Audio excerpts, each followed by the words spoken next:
সবাই কেমন আছেন? ভালো আছেন? আমি ইনশাল্লাহ ভালো আছি। বিপদে আত্মীয় স্বজনের সাথে যোগাযোগ রাখা ভালো, আত্মীয় স্বজনের সাথে সুসম্পর্ক রাখা ভালো, এটা রসুলের সুন্নাহ।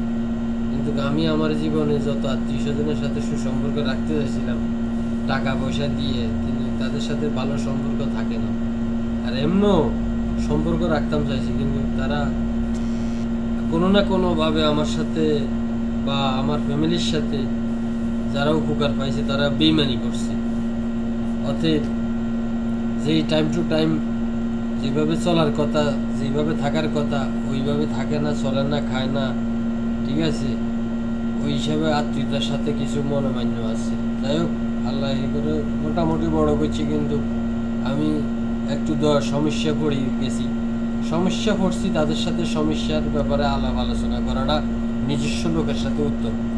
কোনো কাজে আসেনি, তাদের সাথে কথা বলেও চান্স পাইনি, বরং সহযোগিতা তো দূরেরই কথা। একসময় বহুত লোককে সহযোগিতা করছিলাম আত্মীয় স্বজনের ভিতরে।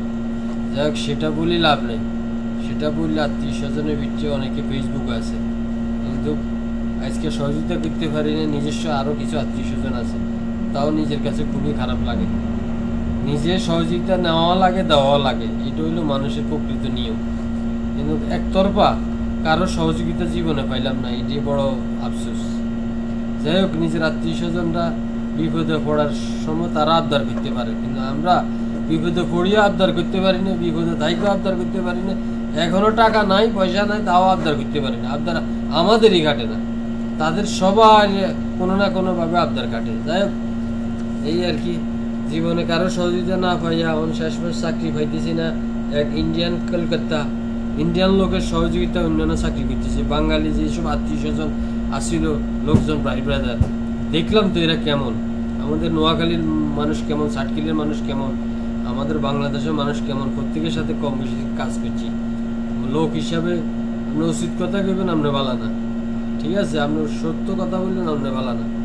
আপনি যদি ওদের সাথে তালে তাল মিলাইয়া মিথ্যারে সত্য, সত্যরে মিথ্যা মিলাইয়া চলতে পারেন, তাহলে আপনি খুবই ভালো। যাই হোক, কারো সহযোগিতা দরকার নেই। আমার সহযোগিতা আল্লাহ আল্লাহ রাসুলের, আমার আত্মীয় স্বজনের দরকার নেই সহযোগিতা করার। আসিনি বলা, আসি বলা, আলহামদুলিল্লাহ এই পর্যন্তই। তবে দুঃখের সহিত এই কথাগুলো বললাম। যাই হোক, অনেক কাজকর্ম পাইছি, তবে কাজটা ভালো হইতেছে না, ভালো মতো পাইতেছি না, কোনো রকম চলতেছে আর কি।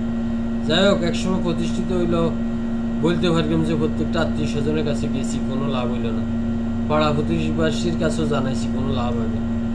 যাই হোক, পাড়া প্রতিবেশী অনেকে কদিন পরে যখন আমি প্রতিষ্ঠিত হবো, আমি তো কত কাজ মানুষে দিছি, কত খানা মানুষে ফালাই দিছি, কত মুরগি, বিরিয়ানি, মাছ, মাংস ফালাই দিছি। আরে আমার সাথে যোগাযোগ করলে তো এর 2-4-5টা কাজ দিতে হইতাম। সৌদিরও আমি বিশাল বড় মুদিরা ছিলাম, বিশাল বড় কোম্পানি, আমার কথায় উঠছে বইছে, কত শুনবো আমি। যা কখন আমি কাজ পাইছি, আলহামদুলিল্লাহ, আল্লাহর কাছে শুকর। এক সময় বলতে পারি যে আত্মীয় স্বজন, স্বাস্থ্য ভাই, জ্যাঠাতো ভাই, ভাতিজা, এতার কাছে, বহুত লোকের কাছে গেছি, কোনো সফলতার আশ্বাস পাই না। যাই হোক, ইনশাল্লাহ আল্লাহ রিজিকে যদি কপালে রাখে বিদেশ থাকবো, রিজিকও থাকলে খানা খামো, আর হায়াত না থাকলে মরি যাবো, এটাই নিয়ম। যাই হোক, মানুষের সাথে সুসম্পর্ক রাখবেন, কোনো না কোনো সময় উপকারে আসবে। যাই হোক, যাদের উপকার করলাম, দুঃখ প্রকাশ করলাম আর কি, তাদের কোনো উপকারে আমার কাজে আসেনি, আমার মারও আসেনি। আমার আত্মীয় স্বজন, আমার বাপেরও যাদেরকে উপকার করছে, যেমন আমার বাপে যাদের উপকার করছে তাদের দিয়ে আমার কোনো উপকার হয় না। আমার মা যাদের উপকার করছে তাদের দিয়ে আমাদের উপকার হয় না। আমি যত হাজার হাজার মানুষের উপকার করছি, তাদের দিয়ে আমার কোনোদিনও 1 পয়সার উপকার হয় না। এই জন্য কথাটা বললাম আর কি। তো ভালো থাকেন, সুস্থ থাকেন, আল্লাহ হাফেজ, আসসালামু আলাইকুম ওয়া রাহমাতুল্লাহি ওয়া বারাকাতুহু।